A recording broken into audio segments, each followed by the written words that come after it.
ওই ফেরাউনের মুখে দাঁড়িয়ে আছে, ফেরাউনের মাথায়ও পাগড়ি আছে। আয় নবী মুসা, তোমার গায়ে সুন্নতি লেবাস আছে, ফেরাউনের গায়েও সুন্নতি লেবাস আছে। এই কারণে আমি আল্লাহ পাক ফেরাউনকে ধ্বংস করতে পারি না, আমি ফেরাউনকে মারতে পারি না। আল্লাহ পাক বলছে মুসা, ওর 2 নম্বর কারণ হলো তোমার মুখেও দাঁড়িয়ে আছে, ফেরাউনের মুখেও দাঁড়িয়ে আছে। তোমার মাথায় পাগড়ি আছে, ওই ফেরাউনের মাথায়ও পাগড়ি আছে। তোমার গায়ে জুব্বা আছে, ফেরাউনের গায়েও জুব্বা আছে। ওই কারণকে আমি মারতে পারি। মুসা আলাইহিস সালাম পৃথিবীর জমিনে যত নবী এসেছে না, সবচেয়ে পাওয়ারফুল নবী থাকে, রাগী নবী থাকে। মুসা নবীর মতন রাগী নবী আর দুনিয়ায় কেউ আসেনি, কেউ আসেনি। সেই সময় আল্লাহ পাক বলছে, সামনের দিকে আগে আসেন না, একটু সামনের দিকে আগে আসেন, আসেন আসেন। 3 নম্বর মুসা আলাইহিস সালাম বলছে, আল্লাহ 3 নম্বর কারণটা বলবেন। আমার আল্লাহ পাক জবাব দিলেন, আয় নবী মুসা, শুনে রেখে দাও, জেনে রেখে দাও, ফেরাউনের রাজ দরবারে সে একটা এতিমখানা বানিয়ে রেখে দিয়েছে, সে একটা এতিমখানা বানিয়ে রেখে দিয়েছে। ওই এতিমদেরকে ডেকে ডেকে ওই ফেরাউন সারাটা দিন তাদের খাওয়া দেয়। ওই এতিমগুলো আমি আল্লাহ পাকের দরবারে দোয়া চাই, ও রব্বুল আলামিন, আল্লাহ পাক ফেরাউনকে ধ্বংস করো না। আজকে যদি ফেরাউনকে ধ্বংস করে দাও, আমরা এতিমগুলো কোথায় গিয়ে আমরা খাবো? ফেরাউনের রাজ দরবারে একটা এতিমখানা ছিল এবং এতিমেরা আল্লাহর কাছে দোয়া করতেন, আল্লাহ ফেরাউনকে ধ্বংস করো না। আল্লাহ তাদের দোয়া কবুল করতেন এবং ফেরাউনকে ধ্বংস করে ধ্বংস করতেন না। মুসা নবী এতটা রাগান্বিত হয়ে যাচ্ছে, বলে এত বড় বেঈমান থাকে এইভাবে দুনিয়ায় বাঁচিয়ে রাখা যায়? বলে আল্লাহ 4th নম্বর বৈশিষ্ট্যটা ওর কি আছে? আমার আল্লাহ বললেন, ও নবী মুসা, শুনে গেলাও, যে গেলাও, ফেরাউনকে আমি মারতে পারি না, ফেরাউনকে আমি ধ্বংস করতে পারি না। ফেরাউনের ঘরে তার বৃদ্ধ মা আছে, ওই বৃদ্ধ মাকে ফেরাউন এমন ভাবে সেবা যত্ন করে, এমন ভাবে আদর করে। ওই ফেরাউনের মাকে যেমন ভাবে আদর করে, ফেরাউন যখন রাজ দরবার থেকে বার হয়ে যায়, ওই মা আমি আল্লাহ পাক আমার কাছে দোয়া করে, ও রব্বুল আলামিন, আল্লাহ পাক আমার ছেলেকে আপনি লাঞ্ছিত করেন না, আমার ছেলেকে আপনি বেয়াদবি করেন না। আমার ছেলের প্রতি আমি মা খুশি। পৃথিবীর জমিনে মা যে ছেলের জন্য দোয়া করেছে, ওই মাকে আল্লাহ পাক কখনো কষ্ট দিতে পারে না, ওই মাকে কখনো দুঃখ দিতে পারে না। মুসা আলাইহিস সালাম এই 4টে বৈশিষ্ট্য তো, তবে আল্লাহ পাক মুসাকে কি আপনি কষ্ট দেবেন না? আল্লাহ ফেরাউনকে যদি আপনি কষ্ট দেবেন না? আল্লাহ পাক বলছে, এই 4টে কারণে আমি ওকে মারতে পারিনি গো। তবে হ্যাঁ, ইসলামের উপরে আঘাত এনেছে, ইসলামের উপরে অত্যাচার এনেছে। আয় নবী মুসা, তোমার কওমের মানুষ তোমার একজন উম্মতকে ওই ফেরাউনের দরবারে পাঠিয়ে দাও এবং ফেরাউনকে গিয়ে বলো যে আল্লাহর সাথে যারা দুশমনি করেছে, আল্লাহর হুকুমগুলোকে যারা লাগু করেছে, আল্লাহর ইসলামের উপরে যারা আঘাত এনেছে, যারা আল্লাহকে এক বলে স্বীকার করেনি, আয় ফেরাউন, তাদের অবস্থাটা কি হওয়া দরকার? মুসা আলাইহিস সালামের একজন উম্মত ফেরাউনের দরবারে গেলেন, কি বলছে, ফেরাউন একটা কথা বলবো, আপনার 4টে এমন একটা বৈশিষ্ট্য কাজ আছে, ওই 4টে কারণে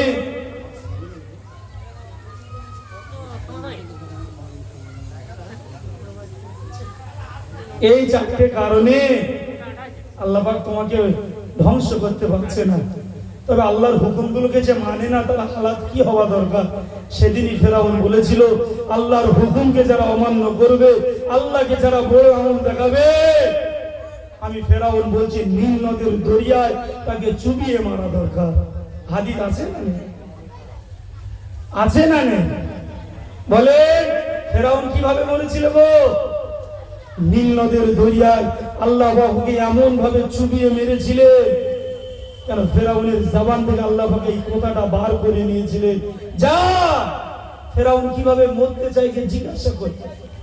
ফেরাউন বলেছিলেন যারা ইসলামের উপরে আঘাত আনবে, যারা হুকুমগুলোকে মানবে না, আমি ফেরাউন মনে করি তাদেরকে এই যে মিশরের জমিনে যে নীল নদ দেখতে পাচ্ছ, এই নীল নদের দরিয়ায় তাদের মতন শয়তান, তাদের মতন বেঈমানদেরকে চুবিয়ে মারা দরকার। তাই হলো ফেরাউনের জবান থেকে কথা ফাঁস হলো, আল্লাহ পাক ফেরাউনের মতন বড় বেঈমানকে নীল নদের দরিয়ায় চুবিয়ে মারলো। ওই নীল নদের পানিগুলো ফেরাউনকে দুনিয়ায় ছুঁড়ে ফেলে দিল এবং দুনিয়ার মাটিগুলো আবার ছুঁড়ে ফেলে দিল। আজকে ফেরাউনের লাশের দিকে তাকাও, মিশরের জাদুঘরে এখনো তার বডিটা এখনো পর্যন্ত রাখা আছে। সে এত বড় বেঈমান ছিল না? এত ইসলামের উপরে আঘাত এনেছে, মুসা নবীর উপরে আঘাত এনেছে, সে কথা বলা যাবে না। আর আজকে যদি আমরা, আমার গায়ের কম ভাইরা যদি ইসলামকে মিটাতে চাই, শুনে রেখে দাও, বদরের ময়দানে ওই 313 জনের কথা প্রতিটা আলেমের জবান থেকে শোনো। ওই বদরের 313 জনের কথাটা মাথায় রেখে দেবে। ইহুদি বেঈমানরা হাজারের অধিক ছিল, শুধু রাসূলুল্লাহর উপরে আঘাত আনতো, কিন্তু ওই 313 জনা ইসলামটা কায়েম করেছে। আপনারা ভাববেন না যে ইসলামটাকে মিটিয়ে দেব, ইসলামটাকে শেষ করে দেব। তবে শুনে রেখে দাও, রাসূলুল্লাহ বলেছে আখিরি জামানায়, শেষ জামানায় এমন একটা সময় আসবে, ওই সময় ইসলামের উপরে আঘাত আসবে, তবে একদল ঈমানদারের দ্বারা আল্লাহ পাক ইসলামটাকে কায়েম করে নেবে। জোরে বলবেন না সুবহানাল্লাহ? আর একটু জোরে বলবেন না সুবহানাল্লাহ? নারে তাকবীর, বিশ্ব নবী দিবস, নারে তাকবীর। আমার বাপেরা, বিশ্ব নবী দিবস উপলক্ষে আমার বাপের একটু সামনে আসেন না, এখনই হুজুর চলে আসবে, 15 মিনিটের ভিতরে হুজুর আসবে। একটু সামনে আসেন, বাইরে অনেক যুবকেরা দাঁড়িয়ে আছে, একটু সামনের দিকে আগে আসে। অনেক আমার সাঁওতাল ভাইরাও আসছে এখানে হুজুরকে দেখার জন্য। আসেন দরুদ শরীফ পড়তে পড়তে আসেন। দরুদ শরীফ, আল্লাহুম্মা সাল্লি আলা সাইয়্যিদিনা ওয়া আলা আলি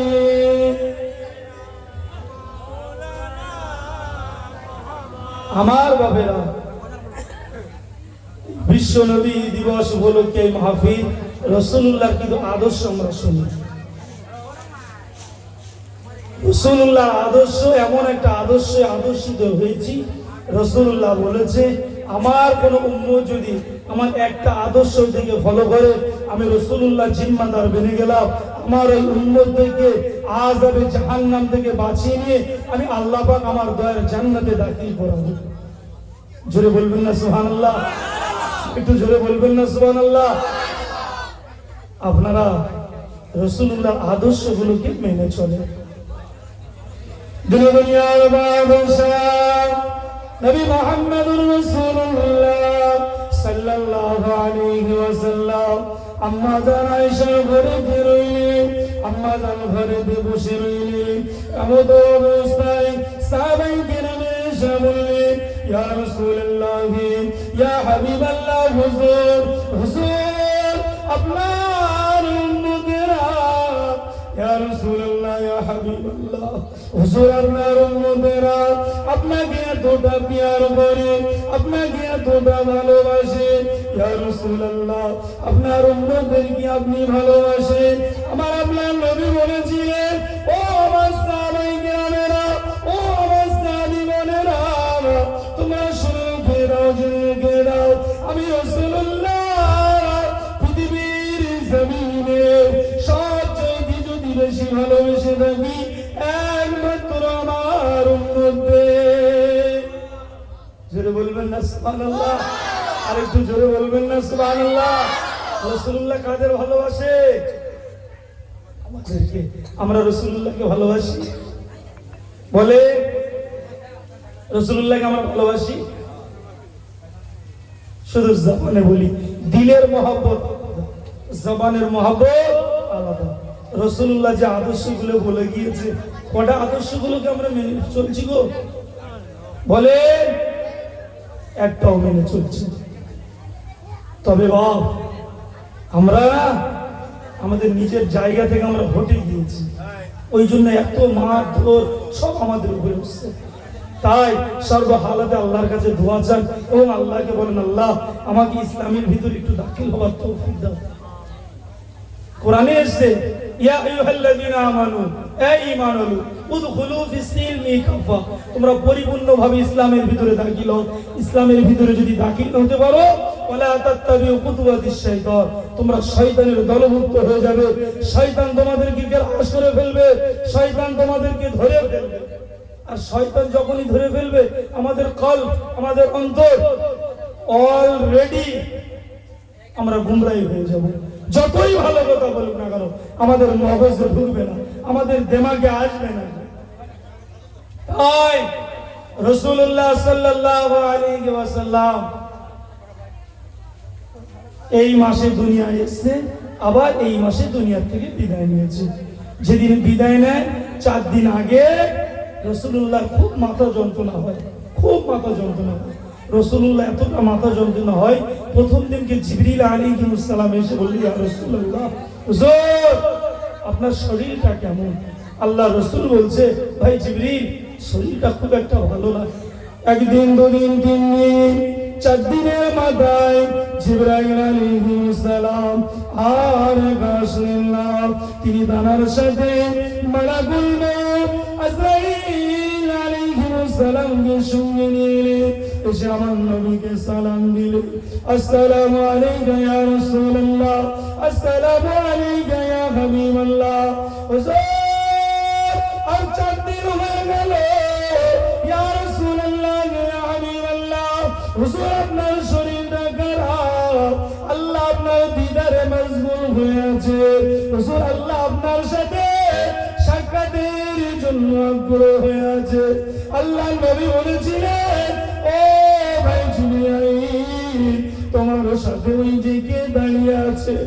জিবরিল আলাইহিস সালাম বলেছিলেন, ইয়া রাসূলুল্লাহ, ইয়া হাবিবাল্লাহ, হুজুর ওই যে দাঁড়িয়ে আছে, ওনার দিলটা এত পাশান, পৃথিবী কাউকে ছেড়ে দেয় না। ইয়া রাসূলুল্লাহ, ইয়া হাবিবাল্লাহ, উনি অন্য কেউ নয়, তিনি হলো মালাকুল মউত, তিনি হলো আজরাইল আলাইহিস সালাম। আজরাইল আলাইহিস সালাম আমার নবীকে সালাম দিলেন, আসসালামু আলাইকা ইয়া রাসূলুল্লাহ, ইয়া হাবিবাল্লাহ, হুজুর আমি আজরাইল আপনার জান কবজ করতে এসেছি বটে। পৃথিবীর জমিনে যত মানুষের জান কবজ করেছি, তাদের কাছ থেকে আমি আজরাইল কখনো অর্ডার নিইনি। ইয়া রাসূলুল্লাহ, আপনি যদি দুনিয়ায় থাকতে চান, আমি আজরাইল ফিরে চলে যাব। ইয়া রাসূলুল্লাহ, আপনি যদি চলে যেতে চান, আপনার আল্লাহ, আপনার প্রভু, আপনার আল্লাহ পাক আপনার সাথে দিদারের আশায় বসে আছে। আমার নবী বলেছিলেন, ও ভাই আজরাইল, ও ভাই আজরাইল, আজকে যদি তুমি ফিরে যাও, তুমি কি আর আমার কাছে আসবে? সেদিন আজরাইল বলেছিলেন, ইয়া রাসূলুল্লাহ, ইয়া হাবিবাল্লাহ, হুজুর আমি আজরাইল যদি আজকে ফিরে যাই, কিয়ামত ঘটার আগ পর্যন্ত যদি ইসরাফিল আলাইহিস সালাম আল্লাহ পাক বলে দেবেন, কুল্লু মান আলাইহা ফান ওয়া ইয়াবকা ওয়াজহু রাব্বিকা যুল জালালি ওয়াল ইকরাম।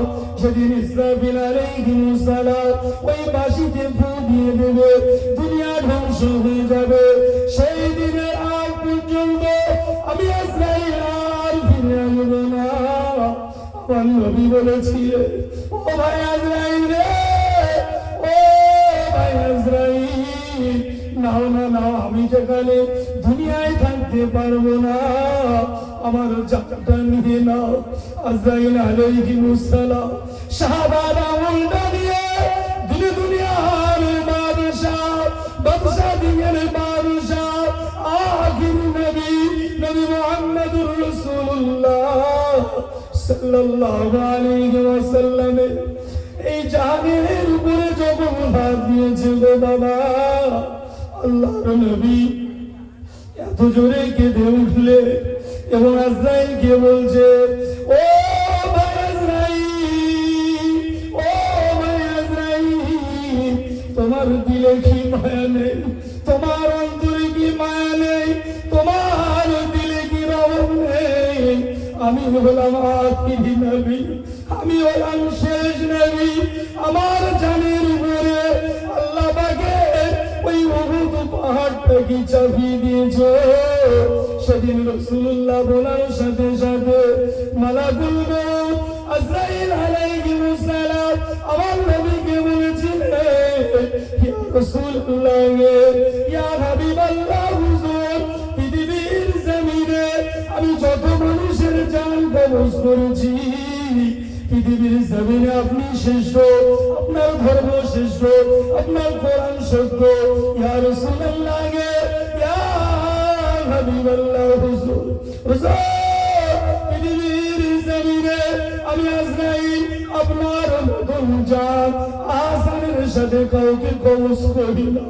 আমার নবী ওজোর নামে কাঁদতে কাঁদতে আজরাইলকে বলেছিলেন, ও আল্লাহ পাকের ফেরেশতা আজরাইল, আমি আমার গুনাহগার উম্মতদের কথা এই মরণের সময়ও ভুলতে পারবো না।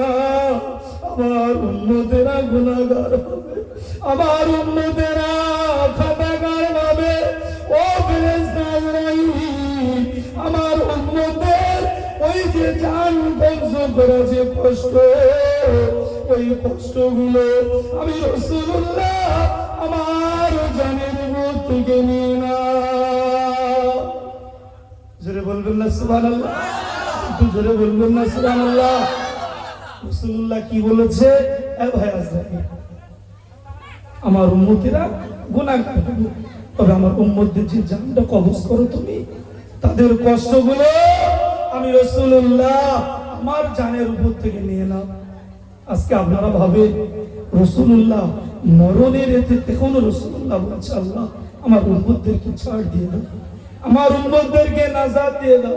আমরা রাসূলুল্লাহ আদর্শ শুনলে, রাসূলুল্লাহর কথা আলোচনা শুনলে মাথা ঘুরিয়ে পালিয়ে যায়। আল্লাহ রাসূল বলেছে, দুনিয়ার জমিনে জান্নাত চোখে দেখতে পাওনি, কিন্তু জান্নাত দুনিয়ার জমিনে আল্লাহ পাক বানিয়ে রেখে দিয়েছে। আল জান্নাতু ওয়ান নারু, তোমরা দুটো জিনিসকে কখনো ভুলে যেও না। আযাবে জাহান্নামকে ভুলো না, এবং আল্লাহ পাকের দয়ার জান্নাতকে তোমরা কখনো ভুলে যেও না। তবে যদি আপনাদের ভিতরে জান্নাতের আশা থাকে, এই মাহফিলে চলে আসেন। রাসূলুল্লাহ বলেছে যে দুনিয়ার জমিনে যে মজলিসে আমি রাসূলুল্লাহ আমার কথা আলোচনা হয়, আল্লাহ পাকের কথা আলোচনা হয়, ওই মজলিসটা আমি রাসূলুল্লাহ বলছি জান্নাতের বাগান। জোরে বলি সুবহানাল্লাহ। আর যদি জাহান্নামের ভয় থাকে, ওয়ান নারু এনামু গায়বুহা, দুনিয়া থেকে পালিয়ে যাও, দুনিয়া থেকে পালিয়ে যাও, দুনিয়ায় থেকো না। কারণ এটা নবিয়ানা মজলিস। আজকে যদি আমরা রাস্তাঘাটে ঘুরে বেড়াই, আপনারা বলে সেই রাসূলুল্লাহ আদর্শগুলোকে আমরা মেনেছি, রাসূলুল্লাহ আদর্শগুলোকে আমরা মানি। অনেক ঘটনা আছে, এমন এমন রাসূলুল্লাহর জিন্দেগির সাথে ঘটেছে, আপনারা শুনলে অবাক হয়ে যাবে। একমাত্র রাসূলুল্লাহর টোটাল জিন্দেগি, যেদিন থেকে নবুয়ত পেয়েছে 40 বছর পর থেকে এই 23টা বছর আল্লাহর কাছে সর্বহালতে আল্লাহর কাছে দোয়া চেয়েছে, আল্লাহ ইয়া রাব্বি হাবলি উম্মতি আন নাজাতু ফিন নার, আল্লাহ আমার উম্মতদেরকে আযাবে জাহান্নাম থেকে বাঁচিয়ে দিন। আপনারা রাসূলুল্লাহর একটা কথা শুনুন, রাসূলুল্লাহর কোন আদর্শকে মেনেছেন আপনারা? বড় দুঃখের সাথে এই কথাগুলো বলতে হচ্ছে। দিনের পর দিন সময়, সকাল হচ্ছে, রাত হচ্ছে, সব চলে যাচ্ছে। আপনারা ভাবছেন এখন যুবক আছি, একটু বয়স্ক হোক, তারপরে আল্লাহর হুকুমগুলোকে মানবো, রাসূলুল্লাহর সুন্নতগুলোকে মানবো। ওই কাল কাল করতে করতে এই মউতের ফেরেশতা তোমার দোরগোড়ায় হাজির হবে, আর পালাতে পারবে না, আর পালাতে পারবে না। সেদিন তোমাদেরকে ধরে নিয়ে চলে যাবে। সেদিন আপনারা বলছেন এই যে কবরস্থান আছে, কবরে যারা মাইয়াত মরে গেছে, প্রতিদিন আল্লাহর কাছে বলছে আল্লাহ জীবিতদেরকে আপনার ভিতরে নিয়ে নেন আর আমাদেরকে উপরে পাঠিয়ে দেন। আমরা আপনার কি ইবাদত বান্দাগি গুলো করছি আর তাদেরকে মেরে দুনিয়ার এই মাটির ভিতরে তাদেরকে ঢুকিয়ে নেন। কেন? তারা আপনার হুকুমগুলোকে মানে না, আপনার রাসূলুল্লাহর আদর্শগুলোকে মানে না। প্রতিটা দিন ওই কবরের মাইয়াত গুলো প্রতিদিন আল্লাহর কাছে দোয়া করছে, আল্লাহ জীবিতদেরকে মেরে ভিতরে নাও আর আমাদেরকে উপরে পাঠিয়ে দাও। আমরা আপনার হুকুমগুলোকে একটা একটা করে ফলো করবো, আমরা আর গুনাহ করবো না। আপনারা কবরের আযাব শুনতে পারেন, শুনতে পারেন। যদি কবরের আযাব আজকে কেউ দেখতে পেত, এই মাহফিল, এই জায়গাগুলো সব ভরে যেত। যে বাড়ি মেহমানগুলো এসছে সবাই এসে বসে যেত। কেন? তারা জানে বিশ্ব নবী দিবস উপলক্ষে আমাদেরকে দাওয়াত করেছে। তারা খাচ্ছে, ঘুমিয়ে পড়ছে। আমি আপনাদেরকে বলছি, যতদিন এই মাহফিল কায়েম থাকবে, যে কুটুমদেরকে আপনারা দাওয়াত করবে, আপনার হালাল অর্থ দিয়ে কত মেহনত করে আপনি বাড়িতে তাদের জন্য মেহমানদারি করাচ্ছেন, তাদেরকে কি বাড়িতে এনেছেন তাদের সাথে গল্প করার জন্য? বলে এই মাহফিলটা কিসের জন্য? কিসের জন্য আমরা দাওয়াত দিয়েছি তাদেরকে? এই মহল্লার মানুষের এত কষ্ট করে, এত মেহনত করে এই মাহফিল কেন সাজিয়েছে? একটা মাহফিলের আদর্শ, একটা আখলাক, এই মজলিসের একটা গুরুত্ব আছে।